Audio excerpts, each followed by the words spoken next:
Telosa City is an ambitious urban planning project that aims to address some of the key issues in cities today, including sustainability, economic growth, and social inequality. Telosa City is the brainchild of entrepreneur Mark Law and is being designed to be a model for future cities around the world. This project is being led by a team of world-renowned architects, including Bjarke Ingels of BIG.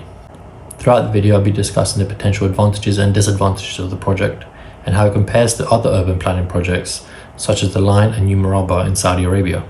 Telosa will encompass 36 districts in Nevada, Arizona, or Utah. It will be home to 50,000 people by the year 2030. Everything they need will be located within a short walk, and if cars are required, they're either going to be electric or autonomous. Every building will create renewable energy through solar panels on the roof. One of the key advantages of Telosa City is the idea of it being more sustainable. It's designed to be a zero carbon city. What this means is that the whole city will run on renewable energy. The city will have a green transportation system, which ideally will avoid people having their own personal cars, as they will focus more towards walking, cycling, or using the transportation system. One of the goals of the city is to create something that is more inclusive to other sort of backgrounds and economic sort of standings. Whether this is at all kind of achievable or realistic, we're not sure yet, but it's a good concept nonetheless. Carlos Moreno discussed the 50-minute city idea a while back, and Telosa City actually aligns with the theories behind that, as it aims to build sort of these smaller neighborhoods and everyone can travel within them with ease, and it helps build economic growth of these neighborhoods. You can watch a more detailed analysis of Carlos Moreno's 50-minute city up here. One of the main disadvantages of Telosa City is the potential costs for the project to be completed. There have been initial reports of $400 billion needed to complete this project. The city is also being funded by a private company, which suggests that their interests will be more aligned to profit margins as opposed to the impact it has on people living there. The city does share some similarities with the Line and the New Murabba in Saudi Arabia. The Line, for example, is also planned to be zero carbon and car-free, whereas the New Murabba similarly is planned to be sustainable and self-contained and create these sort of smaller communities. These three projects do share a commitment to sustainability, community, and economic growth within the city. I discussed the New Murabba in more detail in this video.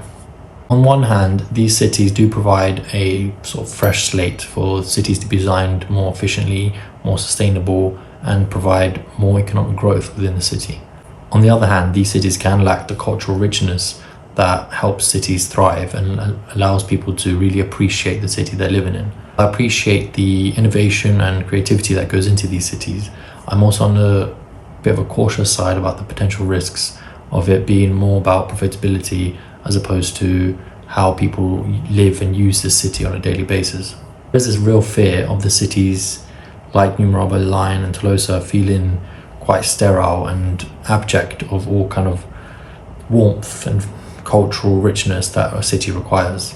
In order for these cities to truly be successful, I think Carlos Moreno's 15-minute city ideology has to be addressed. If these cities can truly create these kind of mini urban clusters that aim to have everything they need within 15-minute sort of travel times, I think that would be one way to increase the cultural richness of the cities, because this then will allow sort of smaller communities to form within the larger city, and within these smaller communities is where their individual characters and characteristics will stand out.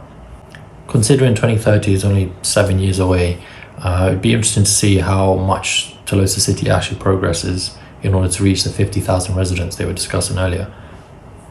I think it goes without saying that they have to be designed with care and consideration into what really makes communities work and makes cities thrive, as opposed to just designing something to be kind of an eco boost or just for the sake of getting more money. Like the video if you like the video, and subscribe for more architectural related content.